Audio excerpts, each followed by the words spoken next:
मैं आज आपको बताना चाहता हूँ, इसमें बहुत आमूलचूल परिवर्तन करा है जो युग परिवर्तनकारी है। इलेक्ट्रॉनिक या डिजिटल रिकॉर्ड की व्याख्या की है, ईमेल, सर्वर लॉन्ग्स, कंप्यूटर, इसकी डिटेल व्याख्या की है, स्मार्टफोन, लैपटॉप, मैसेजिंग, वेबसाइट और लोकेशन, इसको कानूनी मान्यता दी गई। नाजरीन, आप देख रहे हैं हालात का यूट्यूब चैनल और मैं एम अबू बकर आपसे मुखातिब हूँ।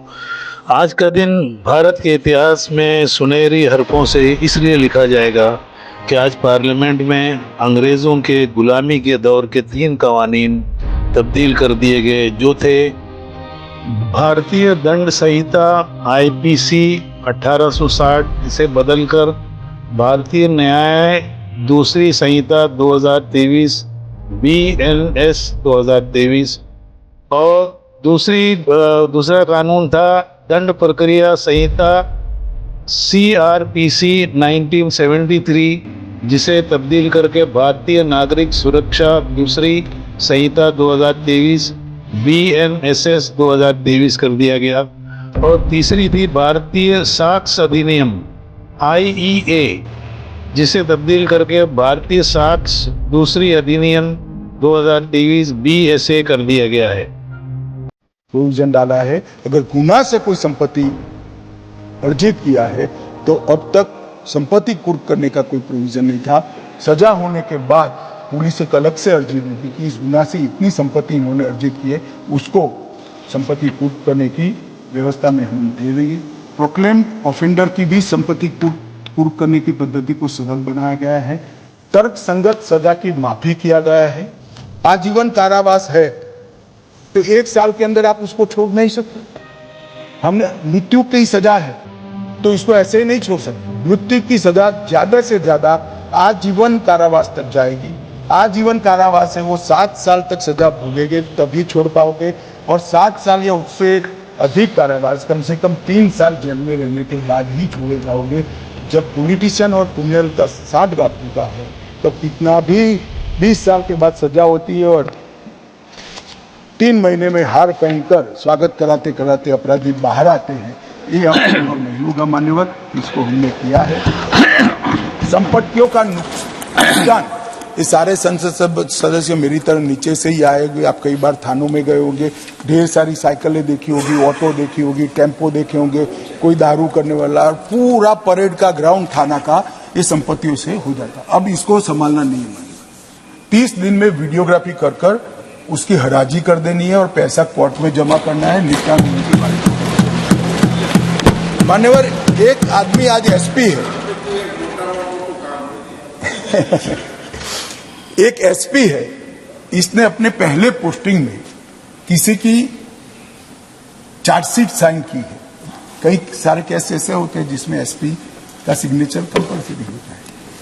वो जब उसकी सुनवाई आती है तब DGP बन जाते हैं और उसको बुलाते हैं। ना उनको कुछ याद होता है ना कुछ मालूम है।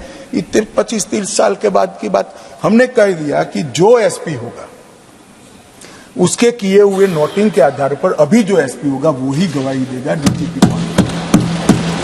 अगर कोर्ट कोई मामले में उनकी सीधी पूछताछ या बॉडी लैंग्वेज को देखना चाहती है तो ही उसको समन कर सकती, मगर वो कोर्ट को निर्णय करना है और किसी को मान्यवर नहीं दिया है। हमने ऑनलाइन सिर्फ पहले उपस्थिति दर्ज कराते थे 15 दिन में जेल में से, अब पूरी ट्रायल ऑनलाइन हो सके। आप चेन्नई हो तो भी गवाह अहमदाबाद की कोर्ट में ऑनलाइन गवाही दे सकता है, इसकी क्रॉस भी हो सकती है, सभी कुछ पूरी प्रक्रिया ऑनलाइन हो सकती है।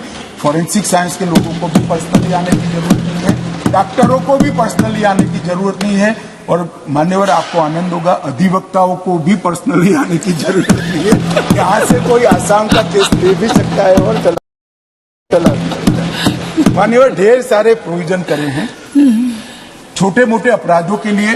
कम्युनिटी सर्विस, जेलों का बर्डन भी घटेगा और मानवीय बात है। पहली बार अपराध हो गया है, छोटा मोटा अपराध है, जेल में डालकर अन्य अपराधियों की संगत में उसको न रखे। पहली बार भारतीय न्याय प्रणालिका में कम्युनिटी सर्विस के कंसेप्ट को न्यायिक जामा पहनाने का काम ये बिल कर रहा है। बड़ा आनंद है। मान्यवर, इसके साथ साथ भारतीय साक्ष्य अधिनियम में भी कुछ बदलाव करे हैं मान्यवर। आज आपको बताना चाहता हूँ, इसमें बहुत आमूलचूर परिवर्तन करा है जो युग परिवर्तनकारी है। इलेक्ट्रॉनिक या डिजिटल रिकॉर्ड की व्याख्या की है, ईमेल, सर्वर लॉन्ग्स, कंप्यूटर, इसकी डिटेल व्याख्या की है, स्मार्टफोन, लैपटॉप, मैसेजेस, वेबसाइट और लोकेशन, इसको कानूनी मान्यता। इलेक्ट्रॉनिक एविडेंस को ऐड किया गया है। गवाहों, आरोपियों, विशेषज्ञों और पीड़ितों को इलेक्ट्रॉनिक माध्यम से पेश होने की हमने अनुमति दी है। कागजी रिकॉर्ड शब्द के साथ अन्य दस्तावेज, मतलब इलेक्ट्रॉनिक दस्तावेज, अब पेन ड्राइव 50,000 पेज का चार्जशीट नहीं आएगा, एक पेन ड्राइव आपके पास आएगा जो आपके वकील के कंप्यूटर में डालकर देखना है। तो इस प्रकार की भी हमने करी है। साक्ष्य के प्रमाण के रूप में मूल अभिलेख मैचिंग हैसमान देने पर भी हमने व्यवस्था करी है और पूरी ट्रायल को हम इलेक्ट्रॉनिक तरीके से कर सके, इसको भी कानूनी जाती है। इसमें हमने न्यायाधीशों के लिए एक अधिकार क्षेत्र छोड़ा है। किसी भी न्यायाधीश को ऑनलाइन गवाही लेते वक्त लगता है कि मुझे इसको पर्सनल बुलाने की जरूरत है, तो उनके पास ये अधिकार है और मैं मानता हूं ये अधिकार न्याय के हित में जरूरी है। तो उतने केस के अंदर हमने न्यायाधीशों को अधिकार दिया है माननीय। और दस्तावेजों की देरी को कम करने के लिए भी ढेर सारे प्रावधान जुड़े हैं।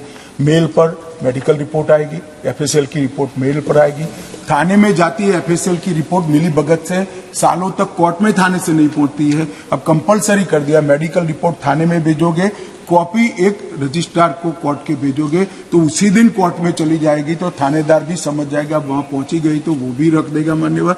और इस प्रकार के ढेर सारे छोटे छोटे लगभग कई बदलाव कर हमने सारे छिद्रों को अब तक के अनुभव के आधार पर बदलने का काम किया है और एक परिपूर्ण कानून बनाने का प्रयास किया है। कानून कोई परिपूर्ण कभी बन ही नहीं सकता, समय बदलता है, जरूरियातें भी बदलती है, मगर हमने कम से कम मैं इतना कह सकता हूं मान्यवर, 100 साल की टेक्निक के अंदर जो बड़ी बदलाव होंगे, गुजरात फॉरेंसिक साइंस यूनिवर्सिटी के साथ बैठकर, ढेर सारे इसके एक्सपर्ट्स के साथ बैठकर इसको विजुलाइज करने का प्रयास किया है। वो टेक्निक तो आज है ही नहीं तो उसको समाहित नहीं कर सकते, मगर जो शब्द के प्रयोग किए हैं वो टेक्निक के लिए ओपन है और उसको स्वीकृत करने वाले हैं। तो हमने बहुत दूरदर्शिता के साथ काम किया है और ये सारी चीजों में इसके इलेक्ट्रॉनिक सर्टिफिकेशन और इसकी गुप्तता पर भी बहुत बड़ा ध्यान देकर एक लीक प्रूफ सिस्टम बनाने का प्रयास किया है मान्यवर। अंत में मैं इतना ही कहना चाहता हूं कि मैं फिर से आपके माध्यम से इस सदन को और देश की जनता को विश्वास दिलाना चाहता हूं, ये कानून इतने सालों के बाद, आजादी के 75 सालों के बाद भारतीयों द्वारा बनाया गया है, भारतीयों के लिए बनाया गया है और भारत की संसद के द्वारा बनाया गया है, जिसके अंदर भारत की मिट्टी की सुगंध भी है, भारत का संस्कार भी है और भारतीय दर्शन भी है। ये विश्व में सबसे आधुनिक न्याय प्रणाली का देने वाला कानून बनने वाला है। ये त्वरित न्याय के हमारे मूल भारतीय न्याय के दर्शन को जमीन पर उतारने वाला कानून बनने वाला है और ये कानून दंड की जगह न्याय की अवधारणा की मूल भावना पर बना है मान्यवर। मेरा सभी सदस्यों से अनुरोध है कि ऐतिहासिक बिल में आप भी आशीर्वाद देकर इसका हिस्सा बहुत The question is that the Bharatiya Nyaya Sanhita 2023 as passed by Lok Sabha be taken into consideration. Those in favor will please say aye. Those against will please say no. I think the ayes have it, the ayes have it, the ayes have it. The motion is adopted. We shall now take up clause by clause consideration of the bill. Clauses 2 to 358 stand part of the bill. Those in favor will please say aye. Those against will please say no. I think the ayes have it, the ayes have it, the ayes have it. The clauses 2 to 358 are adopted. Clause 1, the enacting formula and the title stand part of the bill. Those in favor will please say aye. Those against will please say no. I think the ayes have it, the ayes have it, the ayes have it. Clause 1, the enacting formula and the title are adopted.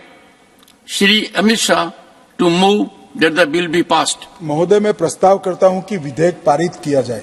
Motion moved that the bill be passed. The question is that the bill be passed. Those in favor will please say aye. Aye. Those against will please say no. I think the ayes have it, the ayes have it, the ayes have it. The bill is passed.